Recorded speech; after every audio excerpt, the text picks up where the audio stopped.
This video is made possible by Practical Defense Systems, the best online security training at the lowest prices. You can start your security career today online at pdsclasses.com. Check them out.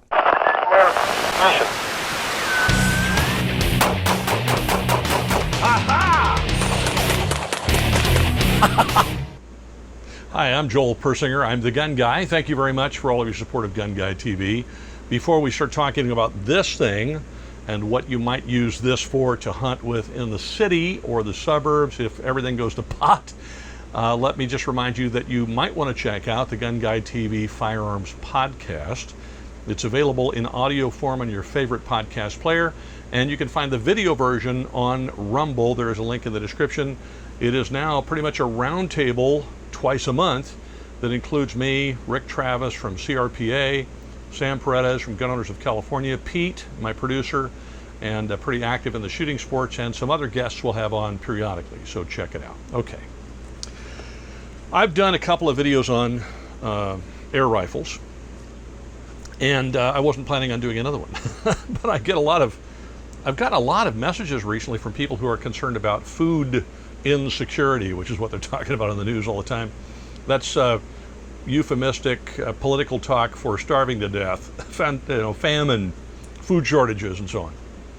So people are freaked out about that, and I've been getting a lot of questions about what someone could use to hunt with in the city or the suburbs if food became unavailable. So I'm going to be completely real with you here and tell you that if you are in the city or the suburbs and you're reduced to hunting for food, you're in deep trouble, because you're not going to be able to do it for long, if at all, because everything that's huntable is going to be hunted out pretty stinking fast.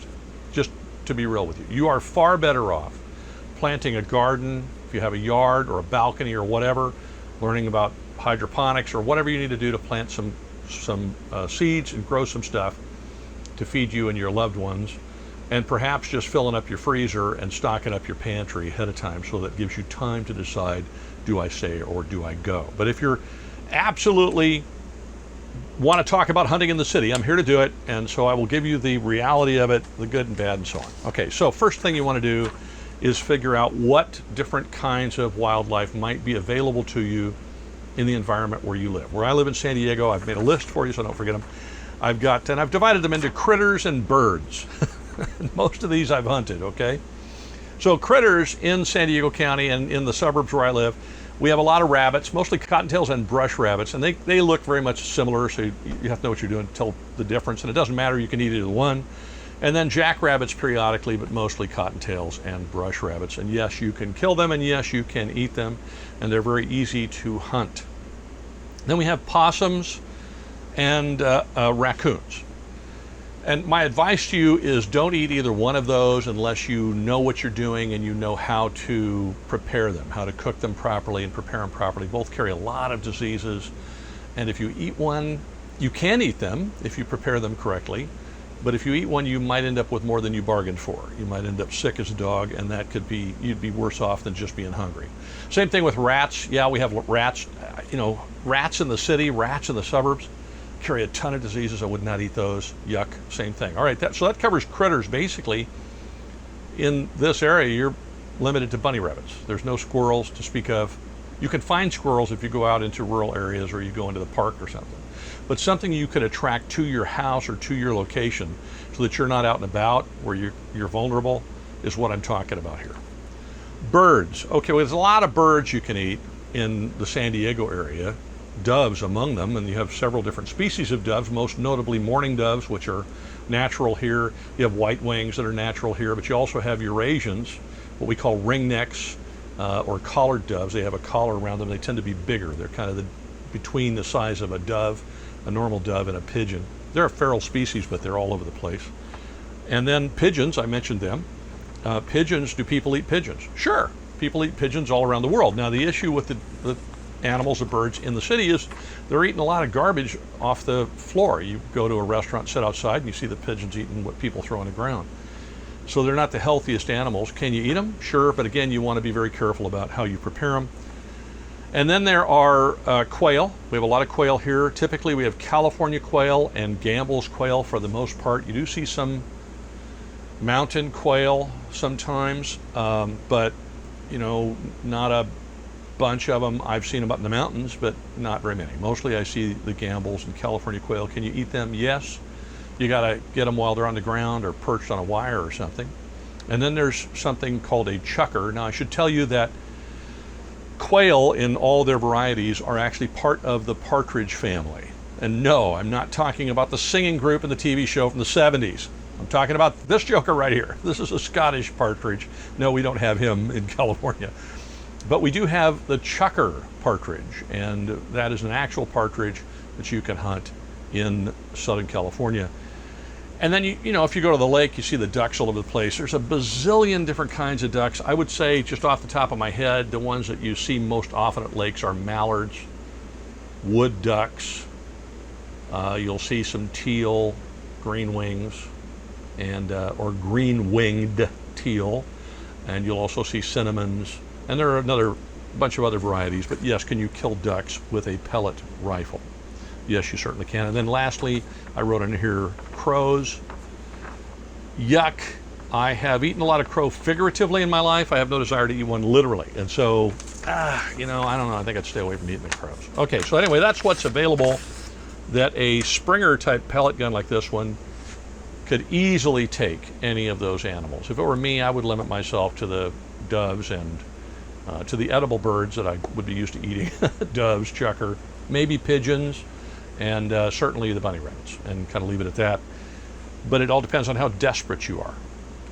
So let's talk about the reality of hunting in the city in a grid down, austere situation like that. Hunting with a .22 or anything that makes a big bang is not so bueno, because it's going to draw a lot of attention to you.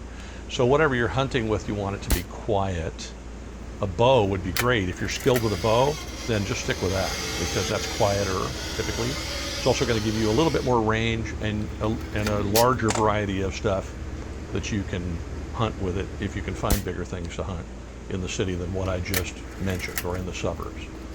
However, if you're not a bowman, I'm not, you don't own a bow, I don't, you're not skilled with it, I'm not, but you're a rifleman, well then maybe you go to the pellet rifle or the air rifle.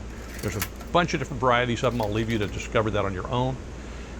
This one happens to be a Springer or a spring actuated one. It's a brake barrel forward thing.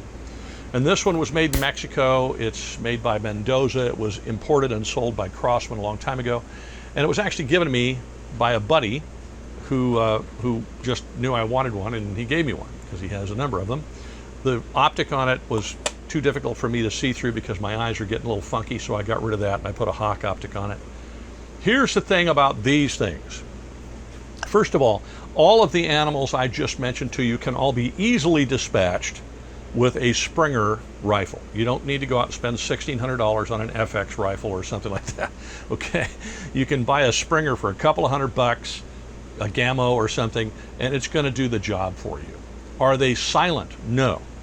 Some are louder than others. The Gammo Whisper, for example, is anything but a whisper. It's generally quite a bit louder because it's launching the projectile at a much higher speed than this one is. This one clocks in at about 650, 675 feet per second. Not screaming fast, but that's with a 14 grain pellet.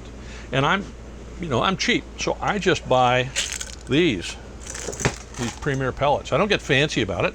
I'm not trying to shoot for competition. I'm trying to hit an animal I can put in a pot. So I have an inexpensive rifle that honestly shoots really well with these inexpensive pellets. And then you got to understand how Springer rifles work. With a Springer, when the whole thing releases and launches the pellet, the recoil, if you want to call it that, is actually forward, not back up against you. So it's not pushing you, it's pulling away from you.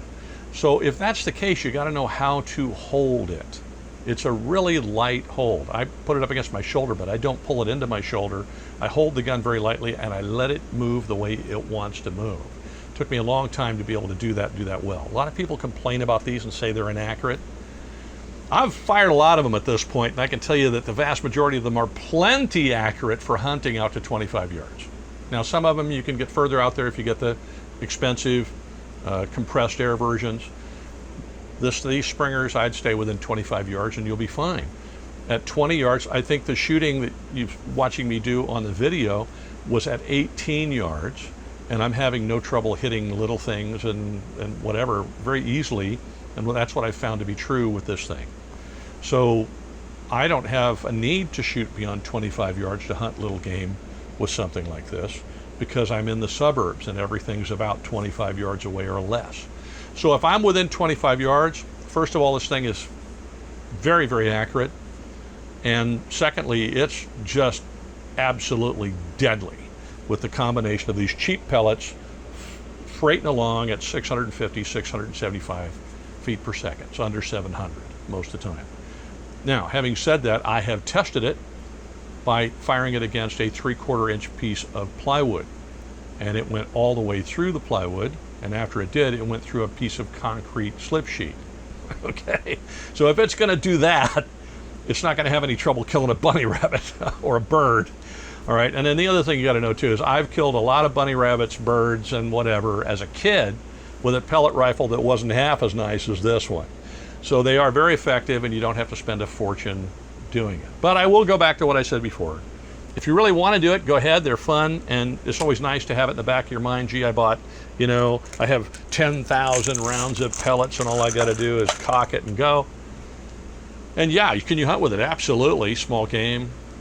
If you're in the city or the suburbs, I think you're better off preparing by stocking up some food and stocking up water and starting a garden, and you'll probably be able to feed yourself more reliably and better that way. Otherwise, what you're going to find is in an urban situation, anything that's huntable, if it gets that bad where people have to hunt, anything that's huntable is going to go away pretty fast.